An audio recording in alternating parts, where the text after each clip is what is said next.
তো ওয়েলকাম বন্ধুরা jobs news RM YouTube চ্যানেলে। তো কলকাতা হাইকোর্টে তোমাদের নিয়োগের জন্য একটি নতুন ভ্যাকেন্সি নোটিফিকেশান রিলিজ করা হয়েছে। এখানে কিন্তু তোমাদের আবেদন করতে গেলে তোমাদের যে শিক্ষাগত যোগ্যতা সেটি বলা হয়েছে সিম্পলি উচ্চ মাধ্যমিক পাস। তো তোমরা যদি সিম্পলি এখানে উচ্চ মাধ্যমিক পাস করে থাকো তাহলে কিন্তু এখানে আবেদন করতে পারবে। ভ্যাকেন্সিও কিন্তু খুব ভালো পরিমাণে দেওয়া হয়েছে। তো তোমাদের এখানে কোন পোস্টে নিয়োগ করা হচ্ছে এবং তোমরা এখানে কত তারিখ পর্যন্ত আবেদন করতে পারবে, এজ লিমিট অর্থাৎ বয়সের কথা কি বলা হয়েছে, স্যালারি কি দেওয়া হবে প্রতি মাসে, তোমাদের এখানে সিলেকশন প্রসেস কি রাখা হয়েছে, এক্সামের প্যাটার্ন কি দেওয়া হয়েছে, আবেদন ফি কত টাকা পেমেন্ট করতে হবে। তো অফিসিয়ালি যে নোটিফিকেশান সেই অফিসিয়ালি নোটিফিকেশান অনুযায়ী সম্পূর্ণ ডিটেল সম্পর্কে কিন্তু আমরা আজকে এই ভিডিওতে আলোচনা করব।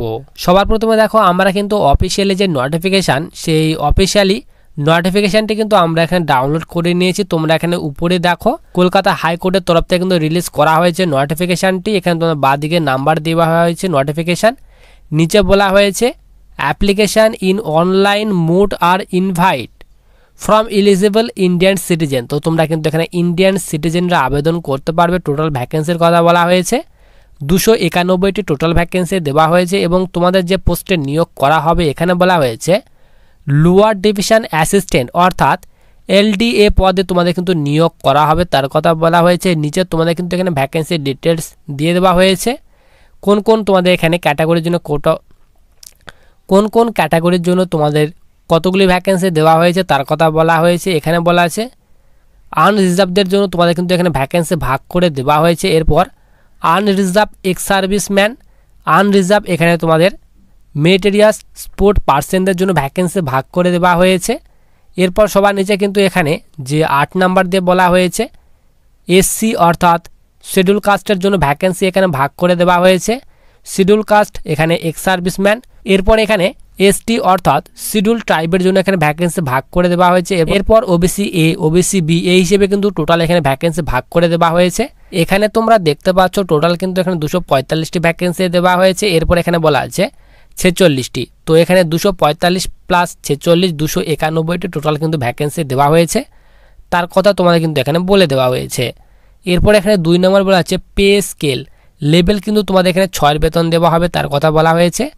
22,700 থেকে বেতন স্টার্ট হবে এবং তোমাদের কিন্তু এখানে প্রতি মাসে 58,500 টাকা পর্যন্ত প্রতি মাসে বেতন দেওয়া হবে এবং সব যে আদার্স অ্যালাউন্স রয়েছে সেই আদার্স অ্যালাউন্স অনুযায়ী প্রতি মাসে কিন্তু এখানে 24,100 টাকা বেতন দেওয়া হবে আদার্স অ্যালাউন্স তোমাদের যোগ করে। এরপর এখানে এডুকেশন কোয়ালিফিকেশনের কথা বলা হয়েছে must have pass in the higher secondary examination অর্থাৎ 10+2। তো 12 পাস থাকতে হবে, উচ্চ মাধ্যমিক পাস থাকতে হবে। এখানে বলা আছে the West Bengal council of higher secondary examination or its equivalent examination from a recognise council oblique board. তো যে কোনো বোর্ড থেকে তোমাদের যদি উচ্চ মাধ্যমিক পাস করা থাকে তাহলে কিন্তু এখানে আবেদন করতে পারবে, তার কথা কিন্তু এখানে বলে দেওয়া হয়েছে। এক্সট্রা কোয়ালিফিকেশন কিন্তু চাওয়া হয়নি। এরপর এজ লিমিটের কথা বলা হয়েছে মিনিমাম এজ কিন্তু এখানে 18 বছর এবং ম্যাক্সিমাম কিন্তু এখানে বলা আছে 40 বছর। তো তোমার বয়স যদি এখানে 18 থেকে 40 বছর বয়সের মধ্যে বয়স হয়ে থাকে তাহলে তোমরা কিন্তু এখানে আবেদন করতে পারবে এবং তোমাদের কিন্তু এখানে আপার এজ লিমিটে কিন্তু এখানে রিল্যাক্সেশন দেওয়া হয়েছে, ছাড় দেওয়া হয়েছে। তোমরা যারা SC ST ক্যাটাগরি স্টুডেন্ট তো তোমরা কিন্তু এখানে 5 বছর পর্যন্ত বয়সের ছাড় পাবে এবং OBCরা তোমরা কিন্তু এখানে OBCর জন্য কিন্তু এখানে কোনো বয়সের ছাড় দেওয়া হয়নি। SC STর জন্য কিন্তু এখানে বয়সের ছাড় দেওয়া হয়েছে, 5 বছর পর্যন্ত বয়সের ছাড় পাবে SC STরা। এবং এখানে বলা আছে in case of person with disability the upper age limit is relaxable up to 45 years. তো তোমরা কিন্তু এখানে যে PWD ক্যাটাগরি স্টুডেন্ট রয়েছে তোমরা কিন্তু এখানে 18 থেকে 45 বছর পর্যন্ত আবেদন করতে পারবে, তার কথা বলা হয়েছে। এরপর সবার নিচে আমরা এখানে চলে আসি। তোমাদের কিন্তু এখানে তোমরা যারা স্পোর্ট পার্সন রয়েছো কোন কোন স্পোর্টের সঙ্গে তোমরা যুক্ত থাকা তোমরা এখানে আবেদন করতে পারবে সেই স্পোর্টগুলির নাম কিন্তু তোমাদের এখানে দিয়ে দেওয়া হয়েছে।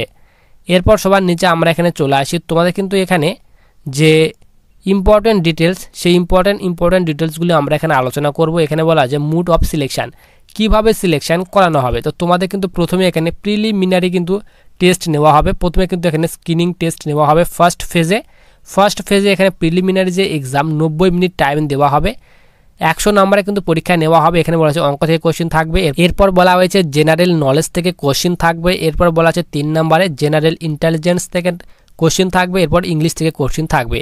তো এই 4টি সাবজেক্ট থেকে কোশ্চেন থাকবে, 100টি কোশ্চেন 100 নম্বরের।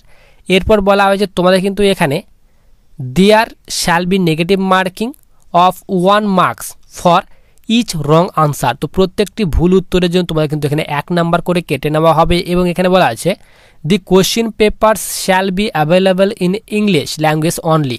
তো তোমাদের কিন্তু এখানে বলা আছে যে পেপার ল্যাঙ্গুয়েজ সেটি কিন্তু তোমাদের ইংলিশ রাখা হয়েছে, অনলি ইংলিশ ল্যাঙ্গুয়েজেই তোমাদের কিন্তু এক্সাম দিতে হবে তার কথা বলা হয়েছে।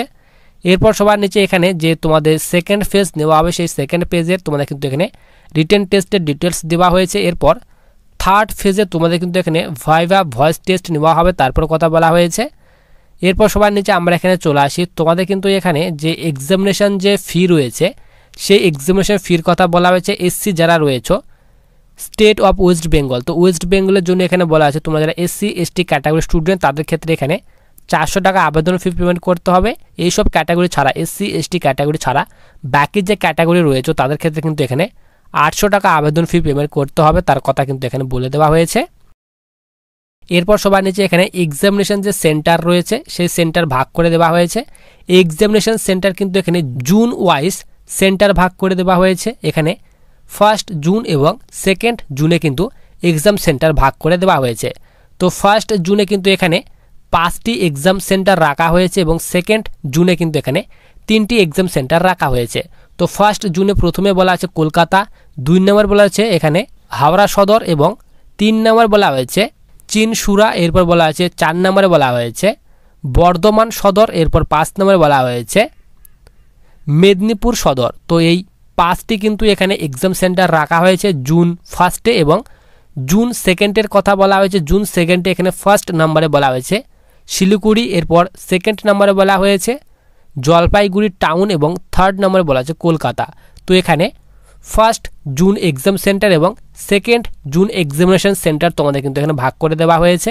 তোমাদের যে এক্সাম সেন্টারটি কাছে মনে হবে সেই এক্সাম সেন্টারটি তোমরা চুজ করবে। এরপর সবার নিচে তোমাদের এখানে অ্যাডমিট কার্ডের বিষয় তোমাদের কিন্তু এখানে বলে দেওয়া হয়েছে। এরপর আমরা এখানে সবার নিচে চলে আসি, তোমাদের আর এখানে নিচে আর কি ডিটেলস দেওয়া হয়েছে। তো তোমাদের কিন্তু এখানে যে ইম্পর্টেন্ট ডেট সেই ইম্পর্টেন্ট ডেটের কথা বলা আছে। অলরেডি কিন্তু আবেদন স্টার্ট হয়ে গেছে 5 আগস্ট থেকে এবং লাস্ট ডেটের কথা বলা হয়েছে 26/8/2024, অর্থাৎ 26 আগস্ট পর্যন্ত কিন্তু আবেদন করতে পারবে। এবং last date for downloading admit card, তো তোমাদের কিন্তু এখানে অ্যাডমিট কার্ড ডাউনলোড করার লাস্ট ডেটের কথা বলা হয়েছে। তো তোমরা কিন্তু পরে জানিয়ে দেওয়া হবে কবে থেকে তোমাদের এখানে অ্যাডমিট কার্ড ডাউনলোড করা হবে, লাস্ট ডেট কি দেওয়া হবে সব কিন্তু তোমাদের পরে জানিয়ে দেওয়া হবে। এরপর আমরা এখানে সবার নিচে চলে আসি, তোমাদের এখানে যে জেনারেল ইনস্ট্রাকশন সেই ইনস্ট্রাকশন দিয়ে দেওয়া হয়েছে। এরপর সবার নিচে তোমাদের কিন্তু এখানে যে হেল্পলাইন নাম্বার সেই হেল্পলাইন নাম্বার দিয়ে দেওয়া হয়েছে এবং তোমাদের কিন্তু এখানে আবেদন স্টার্ট হয়ে গেছে। তোমরা যারা এখানে আবেদন করার জন্য এলিজিবল রয়েছে, আবেদন করার জন্য ইচ্ছুক, তারা কিন্তু অবশ্যই আবেদন করতে পারবে। সিম্পলি কিন্তু উচ্চ মাধ্যমিক পাস চাওয়া হয়েছে, উচ্চ মাধ্যমিক পাস করা থাকলে তোমরা কিন্তু এখানে আবেদন করতে পারবে। তো আবেদনের যে অফিসিয়ালি যে ওয়েবসাইটের লিঙ্ক সেটি কিন্তু আমি ভিডিওর ডেসক্রিপশন বক্সে দিয়ে রাখবো। তো সেখান থেকে তোমরা কিন্তু এই অফিসিয়ালি ওয়েবসাইটে গিয়ে আবেদন কিন্তু করতে পারবে। এবং তোমরা যদি এই ভ্যাকেন্সির অফিসিয়ালি নোটিফিকেশান সেই নোটিফিকেশানটি যদি ডাউনলোড করতে চাও, টেলিগ্রাম চ্যানেলে কিন্তু আমি নোটিফিকেশানটি দিয়ে রাখবো। তো তোমরা কিন্তু টেলিগ্রাম চ্যানেলে যুক্ত হয়ে এই অফিসিয়ালি যে ফুল নোটিফিকেশান সেটি কিন্তু ডাউনলোড করতে পারবে। টেলিগ্রাম চ্যানেলের লিঙ্ক কিন্তু ভিডিওর ডিসক্রিপশন বক্সে দেওয়া রয়েছে। তো ভিডিওটি তোমাদের যদি কোনো হেল্পফুল মনে হয় তাহলে অবশ্যই ভিডিওটিকে লাইক করে চ্যানেলটিকে সাবস্ক্রাইব করে পাশে থাকা বেল আইকনটিতে ক্লিক করে রাখো ভবিষ্যতে আসা বিভিন্ন ধরনের চাকরি নোটিফিকেশান পাওয়ার জন্য।